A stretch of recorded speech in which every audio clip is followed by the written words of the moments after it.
প্রায় ১৭ বছর পর অবাধ ও শান্তিপূর্ণ পরিবেশে অনুষ্ঠিত হচ্ছে পরিবহন মালিকদের বহুল প্রতীক্ষিত নির্বাচন। কোনো দলীয় চাপ বা প্রভাব ছাড়াই পরিবহন খাতের এই বহুল আলোচিত ভোটকে ঘিরে তাই মুখে মুখে আলোচনা, পরিবর্তনের প্রত্যাশা। বিগত সময়ে দলীয় প্রভাব আর তথাকথিত পকেট কমিটির বেড়াজালে পড়ে মানিকগঞ্জ বাস মিনিবাস ওনার্স গ্রুপের নির্বাচন পরিবহন মালিকদের কাছে ছিল সোনার হরিণ। এর ফলশ্রুতিতে পরিবহন খাতে ছড়িয়ে পড়ে চাঁদাবাজি, অনিয়ম ও দখলদারিত্ব। কথা বলার অধিকার হারিয়ে ফেলেছিলেন মালিকরা। কিন্তু দেশের রাজনৈতিক পট পরিবর্তনের পর এবার বদলেছে সেই চিত্র। মানিকগঞ্জে আজ ভোট হচ্ছে কোনো দলীয় চাপ বা প্রভাব ছাড়াই। নেই ভয়ভীতি, নেই বাধা। স্বাচ্ছন্দ্যেই নিজের পছন্দের প্রার্থীকে ভোট দিচ্ছেন পরিবহন মালিকরা। সুষ্ঠু নির্বাচন হচ্ছে, আমরা ভালোভাবে সকলকে ভোট দিতে পারছি।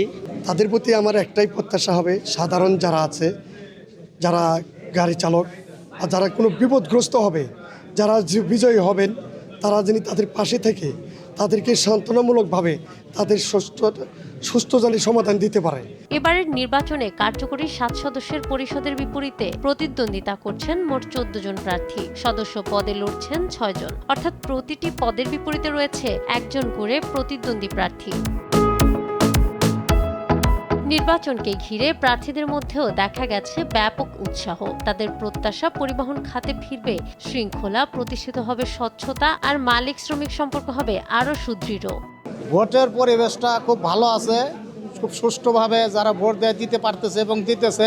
মালিকদের যে কোনো বিপদ আপদে আমি সংগঠনের পক্ষ থেকে তাদের পাশে দাঁড়াবো।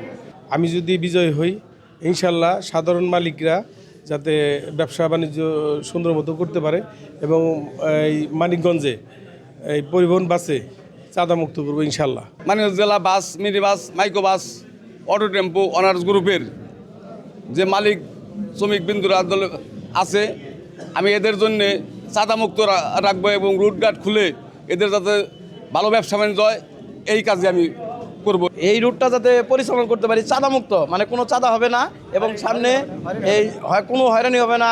যদি তাদের কোনো আপদ বিপদ হয়, ইনশাল্লাহ আমি সর্বসময় পাশে থাকবো। পরিবহন মালিকদের একটাই দাবি, নতুন কমিটি যেন অতীতের দুর্নীতির পুনরাবৃত্তি না করে, বরং মালিক ও শ্রমিকদের ন্যায্য অধিকার নিশ্চিত করতে কার্যকর ভূমিকা রাখে। এটা অত্যন্ত ফলপ্রসূ বা আশাদায়ক, কারণ অতীতের যে কমিটিগুলো হয়েছে সেগুলো পকেট কমিটি হয়েছে এবং মাইম্যানদের দিয়ে কমিটি হয়েছে।